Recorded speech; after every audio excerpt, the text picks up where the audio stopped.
Donc, salut à tous, une fois de plus. Nous remercions Tété qui, par la main de sa grâce, dans cette réalité et hors de toute réalité, permet néanmoins que la créature soit consciente de lui. Donc, nous allons parler encore aujourd'hui d'un thème très important, comme tous les thèmes que nous avons déjà pu ensemble décortiquer par la main de la grâce de Tété, donc par son Verbe, donc par son Fils deuxième-né, notre Moulidi Zoulassan. Si vous vous souvenez, il y a quelques jours de cela, ou bien quelques semaines de cela, nous avons parlé de respecter la loi du verbe de l'Oba, mais aussi nous avons reçu des recommandations, des préceptes. Et ces recommandations, ces préceptes nous permettent, aussi longtemps que nous sommes soumis à l'enseignement véritable du verbe de Tété, de pouvoir transcender nos consciences, mais aussi de pouvoir laisser le verbe réellement agir dans nos vies, dans notre marche spirituelle. Donc, aujourd'hui, nous parlerons toujours dans la continuité, d'un thème par rapport à un patriarche très puissant qui a traversé, qui a marché dans le visible, qui a honoré Loba, qui a honoré Tété, toujours sous l'inspiration de son verbe, donc de son moudi. Et ce puissant patriarche, il a reçu aussi des recommandations, comme tous les autres patriarches qui ont été mandatés de Tété. Il a porté le message dans cette réalité pour pouvoir initier ses pères, ses frères et aussi tous ceux qui ont soif de justice. Donc, on va aller dans le livre de ce puissant patriarche qui est connu sous le nom de Loma.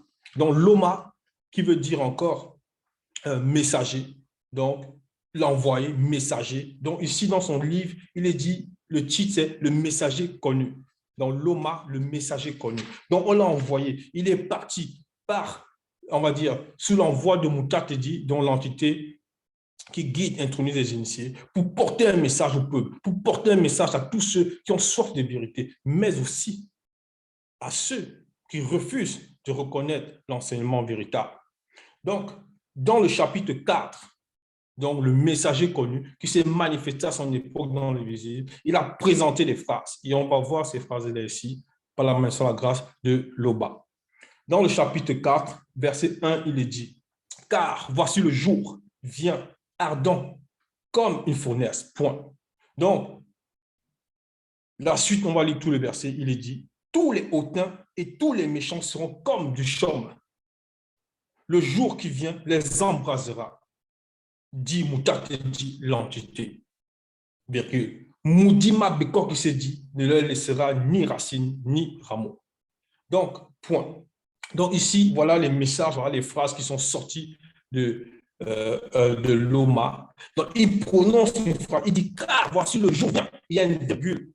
Voici le jour vient. Donc, n'oublions pas que ici nous lisons dans Kalakambale, donc le livre de la vérité. Ardent comme une fournaise, point. Le jour vient. Bon, certains pourront se dire, tiens, mais est-ce que c'est le jour selon la conscience du visible, la conscience que nous vivons aujourd'hui? C'est quoi? C'est lundi, c'est mardi, c'est dimanche? Non, il ne s'agit pas de ça. Parce que lorsqu'il lui dit le jour vient, c'est par rapport à la conscience spirituelle. Donc, un jour peut symboliser lors d'une manifestation spirituelle. Ça peut symboliser un événement spécial qui se manifeste. Ça devient un jour. Ça peut symboliser aussi sur différents plans, même peut-être lorsqu'il y a une manifestation par rapport au grand tour des choses, genre une entité se manifeste, on peut aussi dire le jour de l'entité. Mais ça ne veut pas dire que c'était un lundi ou un mardi ou un jour précis, parce qu'eux, ils sont au-delà du temps. Mais le jour, ça va symboliser cet instant-là où la chose va se manifester. Donc ici, il dit le jour vient ardent comme une fournaise. Ardent comme une fournaise. Donc, ce jour-là est embrasé. Donc, ça symbolise déjà quelque chose de fort. Tous les hautains et tous les méchants seront comme du chaume. Donc, il dit ce jour-là, ce jour qui vient, ardent comme une fournaise, donc tous les hautains, tous ces hommes-là qui manifestent l'orgueil, la prétention, l'arrogance, et tous les méchants sont comme du chaume. Donc, il les compare ici à un feuillage séché, parce qu'il n'y a pas d'eau en eux, parce que l'enseignement ne les a pas abreuvés, parce qu'ils ne sont pas laissés alimenter, ils ne sont pas laissés arroser par le verbe de Tété. Le jour qui vient les embrasera. Donc ce jour-là qu'il a présenté avant, ardent comme une fournaise, va les embraser. Donc ils vont prendre de feu, ils vont brûler, ils vont être consumés. Dit, Moutate dit, l'entité, virgule. Moudima Beko qui se dit, ne leur laissera ni racine, ni rameau. Point. Donc, remarquons qu'ici, ce puissant patriarche, ce puissant Muthopeta Moudi, il a prononcé des phrases, parce que ces phrases-là sont dans le visible, mais en même temps, elles viennent du spirituel. Donc, ça ne va pas changer dans le temps. Et pour comprendre mieux cela, puisqu'il a comparé ces hommes-là ici, qui vont être brûlés à des arbres. Voilà pourquoi il dit ici, Moudima Beko, qui se dit, c'est-à-dire l'entité des châtiments en charge du domaine de la nature, ne leur laissera ni racines, ni rameaux. Donc, dans le plan visible, puisque la nature enseigne, on compare ici en parlant du rameau, c'est un feuillage. Et les racines, ça va symboliser ce qui soutient, ce qui alimente un arbre. Donc, ils vont être brûlés. Et pourquoi? Parce que Djoki Sabé, qui est au-delà de ce que l'on peut concevoir, imaginer, donc, avec le deuxième, c'est-à-dire Koudouma Moula, a prononcé aussi ces phrases-là dans le visible. Et ces phrases ont été prononcées même bien avant que lui, Koudouma, ne se manifeste, c'est-à-dire, quand on dit bien avant, c'est-à-dire, la loi est déjà là. Elle est déjà là. Donc, on va voir ici, dans le livre de Koudoumane, on va aller dans Koudoumane chapitre 36, pourquoi il a représenté ces gens-là. Il a parlé des rameaux et des racines. Dans Koudoumane chapitre 36, on va regarder.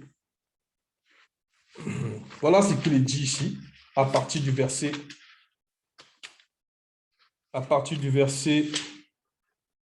91. Tout arbre qui ne porte pas de bons fruits est spirituellement coupé et embrasé par Moudima Beko qui s'est dit. Point.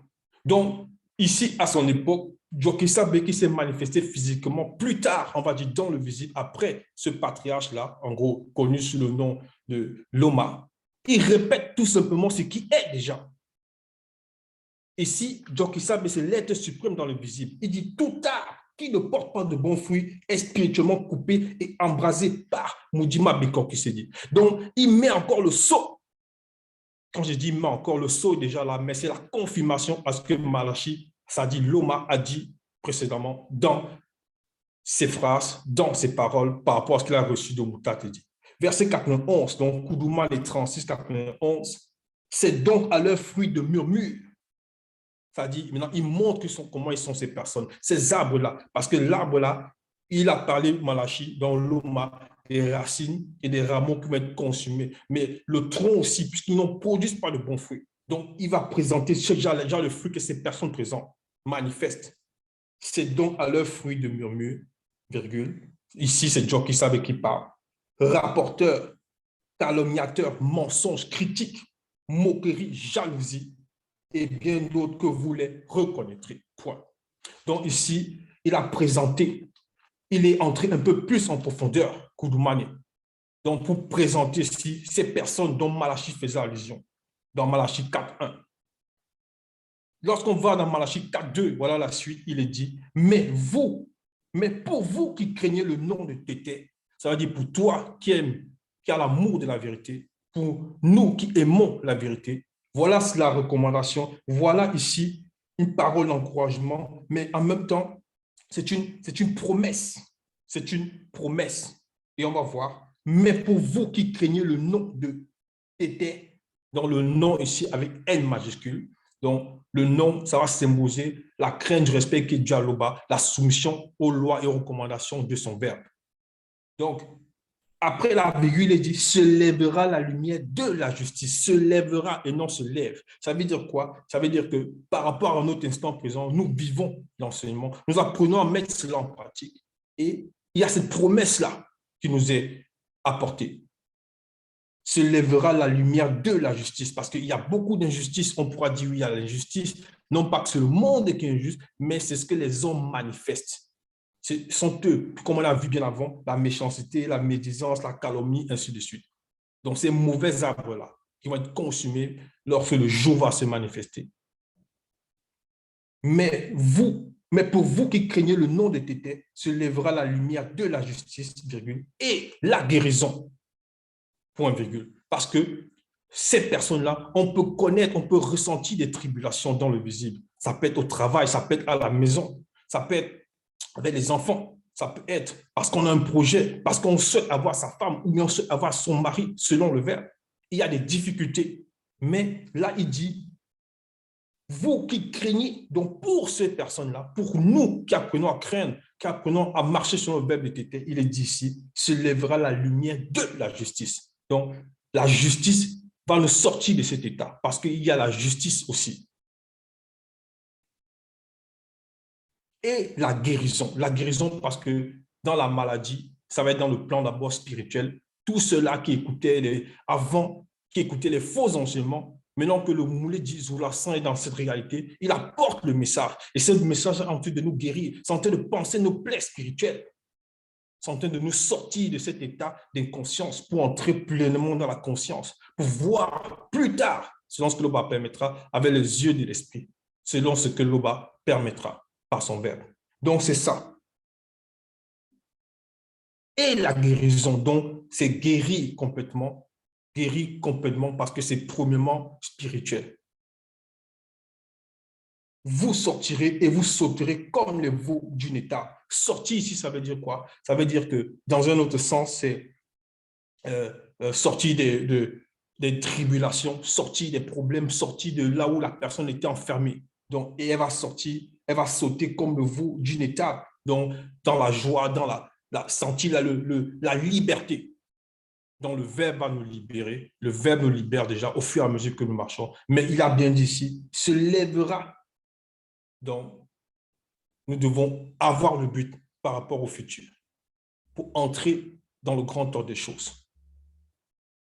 Donc, on passe ici au verset 3. Souvenez-vous de la loi du puissant Boussi. Donc, c'est encore une recommandation qu'on donne ici à tous ceux qui ont l'amour de la vérité.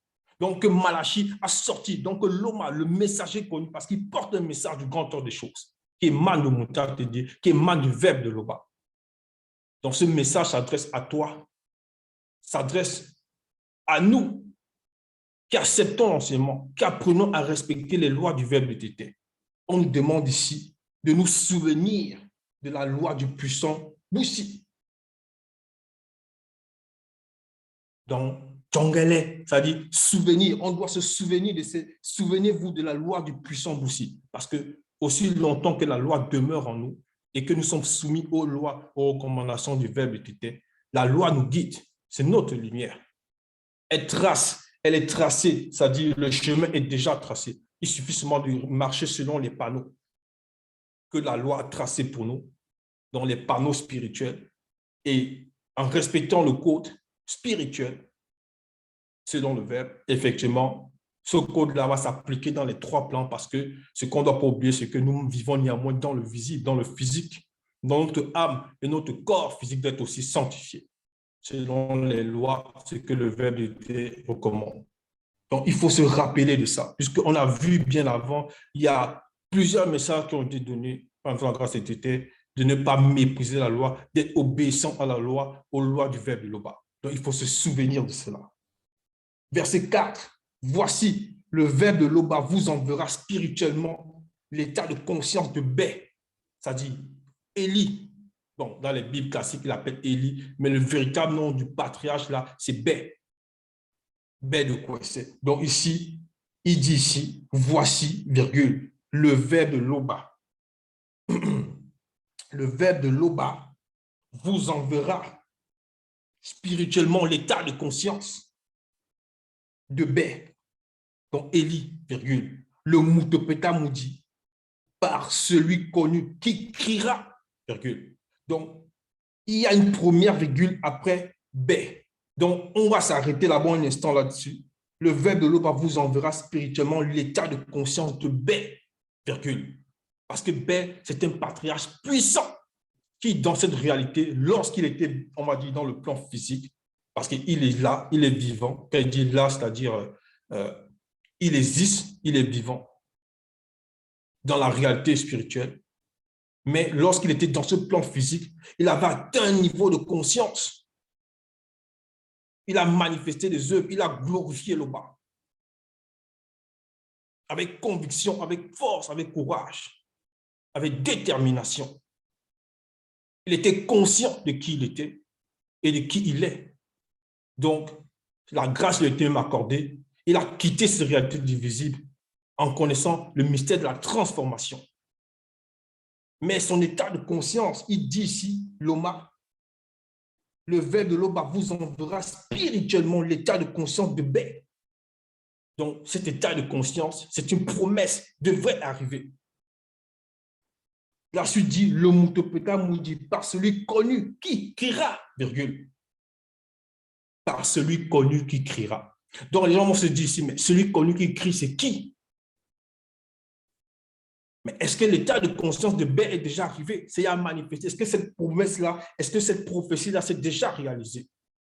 Oui, la prophétie s'est déjà réalisée. Nous devons seulement en être conscients. Parce que Djokisabe a révélé ce mystère. Donc, Koudoumane Moula, le Oin, a révélé ce mystère. On va le voir ici dans le livre de Koudoumane. Donc, on va aller dans Koudoumane Moula, chapitre 45. Koudoumane Moula, chapitre 45. Qu'est-ce qu'il est dit? Donc, c'est Koudoumane, après la transfiguration, il est avec 3 de ses apôtres, c'est-à-dire Mounanganda, Dali et Lakisabe. Donc, dans leur marche de retour par rapport après la transfiguration, voilà ce qu'il leur dit ici. Et ils ont posé la question à leur Moulidi. Verset 10, donc Koudoumane 45, 10. Les apôtres lui firent cette question. Pourquoi donc les prêtres corrompus disent-ils que Bé doit venir premièrement, virgule. Donc, ils ont posé la question au Moulidi en chef, avec notre Moulidi en cette réalité, en cette époque. Donc, le Moulidi en chef, Koudoumane Moula, il leur répond, je vous dis dans le verset 11, que l'état de conscience de Bé est déjà venu spirituellement. Donc, il leur répète cela. Et eux, ils ont compris le message parce qu'ils s'adressaient, ces phrases sont adressées à leur esprit, à leur âme, mais aussi le corps. Voilà ce qu'il est dit dans le verset 12. Les apôtres comprirent, eux, alors qu'il leur parlait de Djongwane. Point. Donc, et Djongwane, c'est qui? On va voir. Toujours par la grâce de Tété.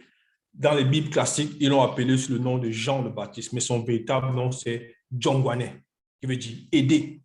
Mais Malachi a dit, l'état de conscience de Bé va revenir dans le visible par rapport spirituellement pour la descendance, par celui connu qui crie. Et Djokisabe dit ici que l'état de conscience, au moment où il parlait là, à son époque, dans le visible, cet état de conscience de Bé était déjà revenu. Et les apôtres ont compris qu'il parlait de Djongwane. Maintenant, Djongwane lui-même, qu'est-ce qu'il dit de ça? Donc, on va le voir ici, dans le livre toujours de Koudoumane, Koudoumane 15. Donc, Koudoumane 15, voilà ce qu'il dit Djongwane. On va lire le verset 12. Moi, dit-il, donc il parle ici, c'est Djongwane. Je suis la voix de celui qui crie dans le désert. 2 points. Donc, il confirme les phrases que Loma a dites. Les phrases que Koudoumane a validées à ses apôtres. Je prépare le chemin de l'un des deux. J'aplanis dans les lieux arides une route pour l'un des deux, comme a dit Wondia, le Moutopeta Moudi. Point. Parce que même Wondia a prophétisé aussi sur Djongwane par rapport à ce qui va manifester, à ce qui va se manifester dans le visible. Il va aider à planir les sentiers de l'un des deux, mais aussi par rapport au fait qu'il est la voix qui crie. Donc, l'état de conscience de Bé s'est manifesté spirituellement à la descendance. Donc, par cet homme. Maintenant, on pourra se dire, oui, mais comment c'est? Donc, il n'y a que Djongwane? Non, non, non. Puisque le verbe était ne tâtonne pas. Ça, c'était pour cette conscience-là, puisque nous savons qu'aujourd'hui, nous n'avons plus que Djongwane. On va entrer encore dans une autre profondeur sur la grâce de Tété pour comprendre que derrière même cette voix qui crie de Djongwane, derrière cette profondeur de cet homme qui a rétabli, en gros, qui s'est manifesté à l'état de conscience de Bé dans le visible, en cette époque-là, le verbe de Tété ne cesse et ne cessera jamais d'agir. Donc, on va voir encore un peu plus en profondeur par rapport à cet état de conscience des pères qui va revenir au Fils. On va aller dans le livre de Bialaba Mounia, chapitre 1. Dans Bialaba Mounia, chapitre 1, il est dit, donc, on va aller, Bialaba Mounia, chapitre 1, il est dit, verset 20. L'entité de sagesse crie. L'entité de sagesse crie hautement par le biais de la nature. Virgule. Elle fait retentir sa voix par les manifestations des œuvres de la manifestation de la volonté du Tété. Point. Verset 21. Là où il y a une multitude de non-initiés, virgule, parce que nous étions des non-initiés. Nous étions là, certains dans l'islam, d'autres dans l'église catholique, d'autres chez les kémites, d'autres le culte des ancêtres, ainsi de suite.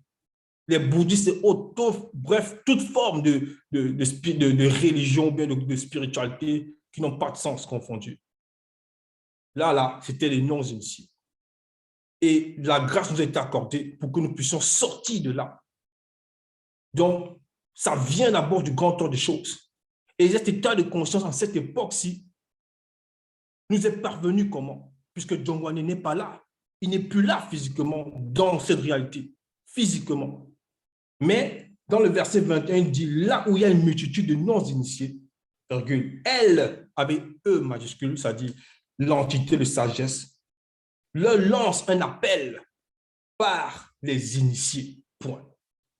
Donc, on nous fait comprendre que l'entité de sagesse appelle tout cela, les non-initiés, qui ont l'amour de la vérité, et l'appel est lancé par les initiés. Et en cette époque, nous n'avons plus que Djongwane. Nous avons un initié en chef consacré, en chef, donc avec Koudoumane Moula. Donc le verbe aussi nous ramène toujours cet état de conscience par notre Moulidi. Donc soyons conscients de cela. N'hésitons pas. Si on a encore des doutes, allons sur la chaîne YouTube Zoulassan ou Zoulassan officiel, la seconde chaîne. La véritable histoire de l'homme noir. On s'abonne, on met les pouces, on pose des questions. N'ayons pas de doute. Ne soyons pas hautains ou arrogants. Laissons cela. Laissons le verbe nous transformer. Donc, on revient ici dans le livre de Loma. Donc, on revient ici dans le livre de Loma. On continue. Loma 4. On relit le verset. Voici le verbe de Loba vous enverra. Donc, Loma 4.4. Voici le verbe de Loba vous enverra spirituellement l'état de conscience de Bé. Le Moutopeta nous dit par celui connu qui criera. Donc, par rapport à lui, son présent criera dans le futur, qui était devenu le présent de Djongwane, mais toujours plus loin encore, par rapport à notre conscience aujourd'hui, qui est ramené dans la profondeur par le grand ordre des choses. Donc, par celui qui descend d'au-delà même du grand ordre des choses. Donc, ici, la suite nous dit, avant que le jour du Moudima Bekor qui se dit arrive, ce jour grand et redoutable. Donc le jour là, ça va symboliser ici pour beaucoup qui n'auront pas accepté la vérité, l'inspection. Ça va symboliser pour eux, on va dire, l'annihilation. Voilà pourquoi on a lu plus haut dans le verset 1, Moudima Bekor qui se dit ne laissera ni racine ni rameau. Ça veut dire qu'il n'y aura même pas une trace de l'existence de ces êtres-là. Parce que leurs fruits seront consumés, leurs œuvres seront consumées, même leurs consciences seront consumées. Donc, ça s'appelle ici la profondeur du néant. Donc, dans le verset 5, Malachi, ça dit, Loma 4, verset 5, il est dit, il ramènera la conscience des pères initiés à leurs descendants. Donc, il ici, c'est le mis pour le verbe de Loba. Et c'est le verbe qui nous initie aujourd'hui par notre Mouledi. Néanmoins, parce qu'il est néanmoins manifesté dans le visible, mais on connaît encore un peu plus la profondeur selon ce que Tété permet par les enseignements qu'il nous donne. Donc, il ramènera la conscience des pères initiés à leurs descendants. et la conscience de leurs descendants deviendra la conscience des pères initiés. Remarquons qu'ici, les noms disent des pères initiés. Donc, c'est les consciences que les Boussis, les Passelais, ainsi de suite, les différentes manifestations qu'ils ont pu présenter dans le visible. Les Essombewe et d'autres encore. Maintenant, dans les Bibles classiques, ils appellent les Samson, les Moïse, ainsi de suite. Mais ça, c'est les véritables noms des patriarches. Donc, c'est cette conscience-là qui nous sont rapportées à notre époque par notre Mouledi, l'initié en chef consacré, mandaté de Tété Zoulassan. Donc, n'hésitez pas. Ça, c'est notre histoire. Et la conscience de leurs descendants deviendra la conscience des pères initiés, de peur que Moudouma Beko qui s'est dit ne vienne frapper spirituellement chacun d'interdit. Donc, pour ne pas être frappé d'interdit, soyons soumis aux recommandations, au verbe tété. Parce que cette connaissance-là, en cette époque qui se déverse par notre Mouledi, on ne peut réellement la concevoir. Cette connaissance, elle est vivante. Cette connaissance, c'est elle qui nous lie. Nous ne pouvons pas la cerner ou la sonder. On doit laisser le verbe nous transformer réellement. Donc, c'est ça le message. L'Oba était, se glorifie toujours. Ainsi soit-il.